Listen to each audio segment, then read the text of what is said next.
Filamu ya wasifu ya Michael Jackson yenye budget kubwa Michael imepuuza tathmini mbaya za wakosoaji pamoja na changamoto za uzalishaji na kufanikiwa kuanza kwa nguvu katika kumbi za sinema Amerika Kaskazini kwa mapato ya dola milioni 97 na mafanikio yameweza kuchangia kufikisha jumla ya dola milioni 217 sawa na bilioni 565 duniani kote na kuvunja rekodi ya kuwa filamu ya wasifu yani biopic iliyofunguliwa kwa mapato makubwa zaidi kwa kutokea. Filamu hiyo inamuonesha mfalme wa pop kwa idhini rasmi ya familia yake na kushirikishwa kwa kampuni ya urithi wa Jackson ambapo aliigiza kama MJ ni mpwa wake Jeffrey Jackson.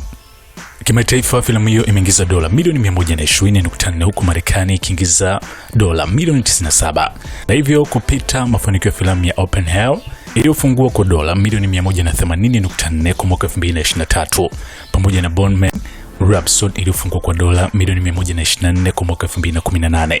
Kwa sasa Michael biopic imeanza kuonyeshwa katika sehemu kubwa za dunia.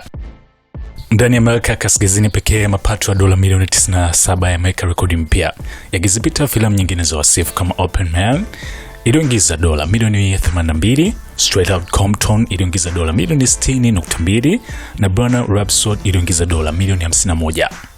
Hata hivyo, licha mafanikio ya kibiashara, wakosoaji wamekosoa filamu hiyo kwa kuficha baadhi ya vipengele tata vya maisha Michael Jackson.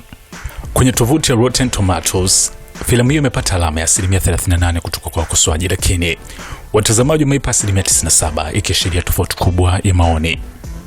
Uzalishaji wa filamu hiyo kwa rahisi. Baada ya kurekodi sehemu kubwa, watayarishaji waligundua kosa kubwa. Sehemu ya mwisho wa filamu hiyo ilijikita katika madai ya Jordan Chandra ambaye alipokea dola milioni 23 kama suluhu ya mwaka 1994. Hata hivyo, makubaliano hayo yalizuia jina lake kutajwa katika filamu yoyote inayohusiana na Michael Jackson. Kutokana na hilo, sehemu kubwa ya filamu ilikatwa na kurekodiwa upya kwa gharama inayokadiriwa kufikia dola milioni 50. Mkurugenzi Anthony Fauci pamoja na mwandishi John Rogan walibadilisha filamu hiyo ili kumalizika kwa mwaka 1988 kabla ya madai hayo kuibuka. Filamu hiyo pia imeweza kuibua mjadala kutokana na historia yenye utata Michael Jackson ambaye alifariki mwaka 2009 akiwa na umri wa miaka 50. Sifa yake ilichafuliwa mara kadhaa na tuhuma za unyanyasaji wa watoto, ingawa aliachiliwa huru katika kesi yake ya jinai mwaka 2005.